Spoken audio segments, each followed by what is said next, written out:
ver aí no tópico 3, a verdade nas Escrituras. Subtópico 1, a Bíblia e a verdade plena. Subtópico 2, a verdade espiritual e moral. Subtópico 3, a verdade histórica e científica. Subtópico 1, então, a Bíblia é a verdade plena.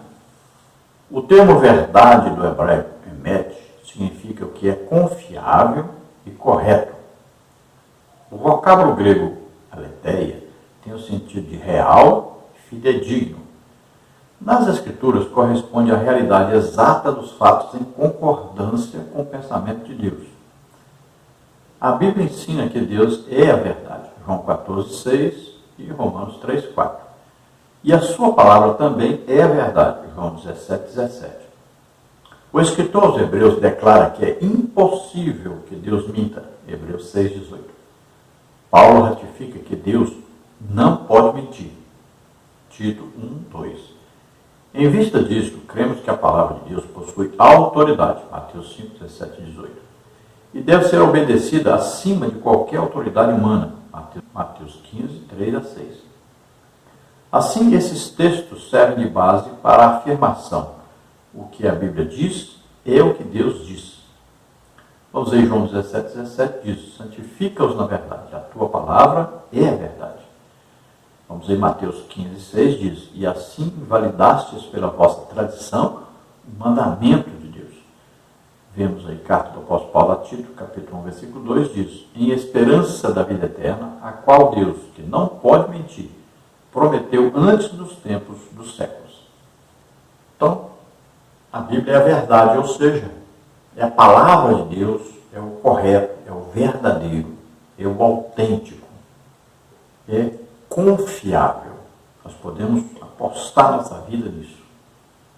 Então, a palavra de Deus é real, é fidedigna, é a realidade exata, sem nenhum tipo de erro, sem nenhum tipo de engano, sem nenhum tipo aí de coisa arranjada ou manipulada, nada disso. Então a palavra de Deus está em consonância perfeita com a vontade de Deus, com o desejo de Deus, com a orientação de Deus para nós. Veja bem, o ser humano, qualquer coisa que nós compramos aí, vem lá junto, né? Um livretinho indicando como funciona aquilo, quais os cuidados devemos tomar com aquilo. Né? Você compra um carro, vem lá, né? Um livreto ensinando que tem o carro, como é que funciona, os defeitos que podem acontecer, como corrigir, tudo. Então são orientações, é um livreto. Assim também, Deus colocou a palavra de Deus para que nós consultemos a palavra de Deus em tudo, em todas as situações. Ali está a perfeita orientação de Deus para nós. Então a Bíblia é o manual do crente. Tudo que você precisa saber para ser salvo, para fazer aquilo que Deus deseja, para conhecer a Deus, está ali na Bíblia. Então, se é impossível que Deus minta, então a palavra de Deus, que foi inspirada por Deus, é a verdade absoluta. Deus jamais mentiria para nós, e nem para ninguém. Deus é santo, perfeito. Então não existe nenhum livro, nenhuma constituição, nada que esteja acima da Bíblia. Se nós cumprimos a palavra de Deus, nenhuma lei escrita em qualquer lugar do mundo, em qualquer livro do mundo, estará superior a isso. Poderá nos condenar. Nada que o homem fizer, que escrever, que inventar. Porque a palavra de Deus é o prumo. É aí o molde perfeito. Né? Todos têm que copiar o que está escrito lá. A Bíblia não copia ninguém. A Bíblia não se adapta a ninguém e a nada. É nós que temos que nos adaptar, nós que temos que nos submeter. A Bíblia é perfeita. Então, o que a Bíblia diz é o que Deus diz. É a palavra de Deus, é Deus falando conosco. Subtópico 2, a verdade espiritual e moral. Nossa declaração de fé afirma que a Bíblia nos revela o conhecimento completo de Deus, não sendo necessário nenhuma nova revelação para a nossa salvação e crescimento espiritual. Deuteronômio 4:2, Provérbios 35 e 6. Pastor Antônio Gilberto, saudoso pastor Antônio Gilberto, ensinou que tudo o que Deus requer do homem e tudo o que o homem precisa saber quanto à sua redenção está revelado na Bíblia. Igualmente, a ética moral se fundamenta na revelação divina. Os padrões bíblicos para o nosso viver não podem sofrer mudanças. Aquilo que a palavra de Deus diz ser pecado, permanece sendo pecado. Por isso, os valores cristãos são permanentes, pois a fonte de autoridade é permanente. Mateus 24:35. Assim, enfatizamos que a Bíblia é a inerrante verdade, tanto espiritual quanto moral. Mateus 24:35 diz: o céu e a terra passarão, mas as minhas palavras não hão de passar. Deuteronômio 4:2 diz: nada acrescentareis à palavra que vos mando, nem diminuireis dela, para que guardeis os mandamentos do Senhor vosso Deus, que eu vos mando. E lá em Apocalipse nós podemos ver também, não podemos acrescentar e nem retirar, nada da palavra de Deus. A Bíblia nos revela o conhecimento sobre Deus. É claro que não é o conhecimento completo de Deus, é evidente.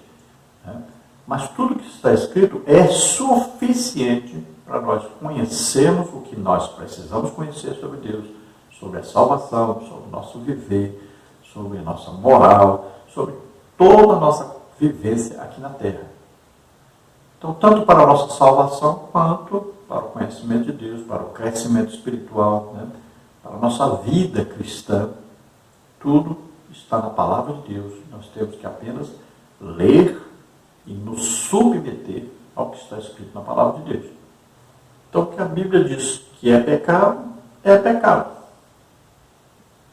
É simples. O que a Bíblia diz para nós que está errado, está errado. O que a Bíblia diz que está certo, está certo. Então, os valores cristãos não mudam. Não podem ser alterados. Nós não podemos adaptar a Bíblia ao nosso viver. Não. Nós é que vamos nos submeter ao que a Bíblia diz. Isso é imutável e não vai mudar nunca. A palavra de Deus não pode ser alterada. Então ela não vai mudar nunca. É a mesma. O que é pecado vai continuar sendo pecado. Não vai deixar de ser pecado porque alguém falou, porque fizeram alguma lei dizendo que não é. Não. O que está na Bíblia é o correto. Então nós temos que seguir a Bíblia. O padrão nosso de viver cristão, de prática, de fé, é a Bíblia.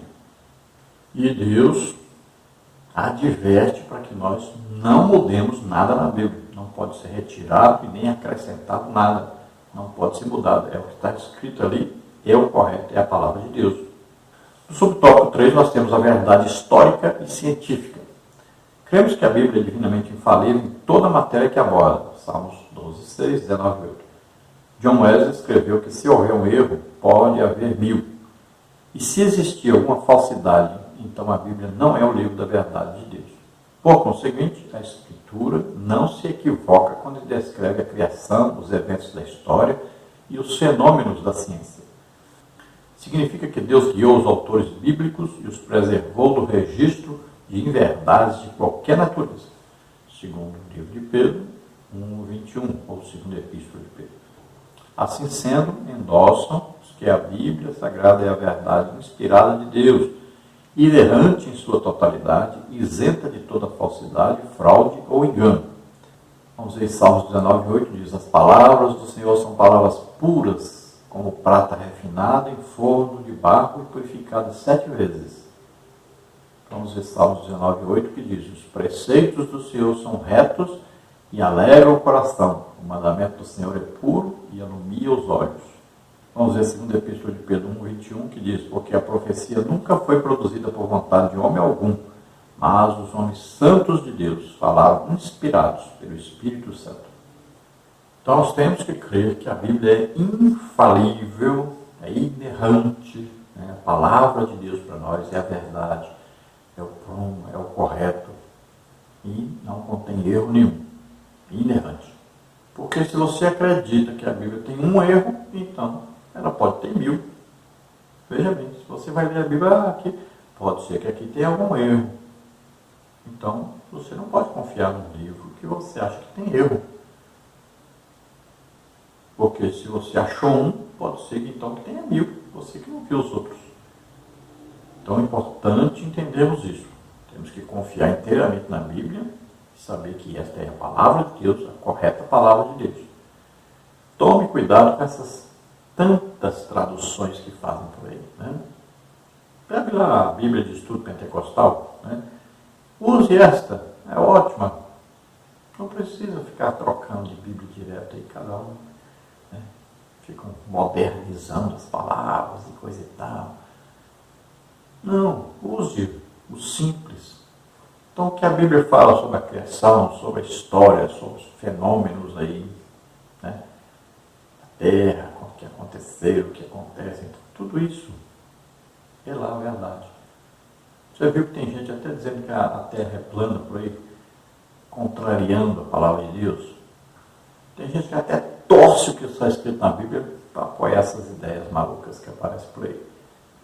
Então, na Bíblia não existe falsidade, fraude, engano, mentira, que estão falando assim, mas não é assim. Não. A Bíblia é o correto. Vamos seguir a Bíblia, a palavra de Deus. A Bíblia fala de outros livros que não estão dentro do cânone da Bíblia? Claro que fala. Vamos ver alguns exemplos. Olha, em Josué 10:13 diz: e o sol se deteve e a lua parou até que o povo se vingou dos seus inimigos. Isto não está escrito no livro do reto? Então veja só, livro do reto. Não está na Bíblia esse livro, mas foi citado. Não quer dizer que a Bíblia está autenticando esse livro, está dizendo que alguma coisa que está lá é verdade. Só isso. Veja aí, segundo livro de Samuel 1:18, que diz: dizendo ele que ensinasse os filhos de Judá e o uso do arco. Eis que está escrito no livro do reto. Aí novamente. Vamos ver Judas 1:14. E destes profetizou também Enoque, o sétimo depois de Adão, dizendo: eis que é vindo o Senhor com milhares de seus santos. Isso não está escrito na Bíblia, Enoque aí falando, profetizando isso. Mas Judas usou aí um livro chamado Livro de Enoque. Então ele usou uma referência que está lá como sendo verdade. 1 de Reis 11:41. Quanto mais dos atos de Salomão e a tudo quanto fez da sua sabedoria, porventura não estão escritos no livro da história de Salomão? Aí, livro da história de Salomão. Não está esse livro na Bíblia. Vamos ver mais. Segundo livro de Crônicas 9:29. Os demais atos, pois, de Salomão, tanto os primeiros como os últimos, porventura não estão escritos no livro da história de Natã, o profeta, e na profecia de Aías, o Silonita, e das visões de Ido, vidente, acerca de Jeroboão, filhos de Nebate. Então aí, livro da história de Natã. Outro livro que não está na Bíblia. Segundo Crônicas 12:15. Os atos, pois, de Roboão, tanto os primeiros como os últimos, porventura não estão escritos nos livros da história de Semaías, o profeta, e de Ido, o vidente, conforme a relação das genealogias. E houve guerras entre Roboão e Jeroboão em todos os seus dias. Então aí, livros da história de Semaías, o profeta, e de Ido, o vidente. Vemos também Apocalipse, né? Falando sobre o livro da vida aí, Apocalipse 3:5, que vencer será vestido de vestes brancas, de maneira nenhuma arriscarei o seu nome do livro da vida, e confessarei o seu nome diante de meu Pai e diante dos seus anjos. Então o livro da vida também, não temos esse livro na Bíblia. Então veja aí quantos livros, né, são citados na Bíblia que não estão no cânone, não formam a Bíblia. Mas alguma coisa que tinha lá, o Espírito Santo usou para formar uma ideia na Bíblia, informar para nós uma coisa que é verdade. Nós vamos agora então à nossa oração, que fazemos sempre nos vídeos.